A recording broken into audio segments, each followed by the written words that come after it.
दोस्तों, एक समय अफ्रीका का मैदान घने जंगलों से भरा हुआ करता था। ये बात उस समय की है जब हमारे पूर्वज यानी आदि मानव का विकास हो रहा था। एक समय पूरे अफ्रीका में आदि मानव का राज हुआ करता था। आदि मानव ने अफ्रीका के जंगलों में अपनी पहली सांसें ली और उन्हीं जंगलों में कई लड़ाइयाँ भी लड़ी। आदि मानव की जिंदगी बहुत अच्छे से चल रही थी, लेकिन उसके बाद आखिर क्या हुआ कि आदि मानव को अफ्रीका के जंगलों से निकलना पड़ गया। ये कोई कुदरती घटना थी या फिर आदि मानव अपनी मर्जी से अफ्रीका के जंगलों से निकलकर दूसरे मुल्कों में रहने लगे। आदि मानव की वो कौन सी नस्ल थी जिसने सबसे पहले अफ्रीका के जंगलों से निकलने का फैसला किया? इस बात का पता लगाने के लिए हमें उस दौर में जाना होगा और उसे करीब से देखना होगा। तो आइए चलते हैं आज से 2 मिलियन यानी 20 लाख साल पहले। दोस्तों, आज से 20 लाख साल पहले अफ्रीका का मैदान घने जंगलों से घिरा हुआ करता था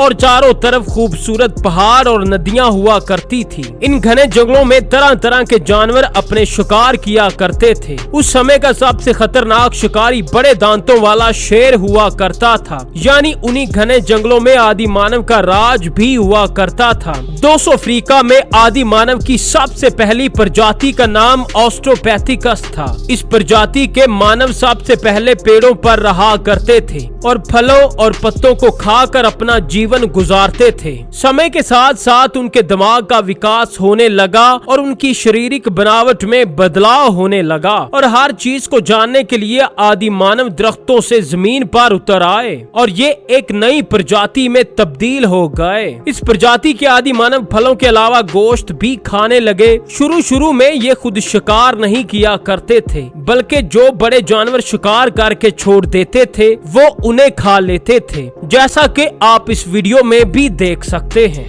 शुरू में आदि मानव के पास कोई खास हथियार नहीं थे जिसकी मदद से वो जानवरों का शिकार कर सकें। कुछ ना मिलने पर वो दरख्तों की जड़ों को भी खा जाते थे। होमो इरेक्टस आदि मानव की वो पहली प्रजाति थी जिसने सबसे पहले अफ्रीका को छोड़कर दूसरे बड़े आज़मों में रहने का फैसला किया। 200 साइंसदानों के मुताबिक आहिस्ता आहिस्ता आदि मानव अफ्रीका के अलावा यूरोप में भी बसने लगे और फिर यूरोप के अलावा ये दूसरे मुल्कों में भी रहने लगे। हर बड़े आजम के हिसाब से उनका रंग बदलने लगा। ठंडी जगह पर रहने वाले आदि मानव गोरे हो गए और गर्म जगह पर रहने वाले काले हो गए। 200 आखिर होमो इरेक्टस ने अफ्रीका को छोड़कर दूसरे बड़े आजम में रहने का फैसला क्यों किया? तो आइए जानते हैं। 200 साइंसदानों के मुताबिक इसकी सबसे बड़ी वजह क्लाइमेट चेंज थी। उस समय गर्म हवा की वजह से घने जंगल सूखना शुरू हो गए और यही सबसे बड़ा कारण था कि होमो इरेक्टस को अफ्रीका छोड़कर दूसरे बड़े आज़मों में रहना पड़ गया।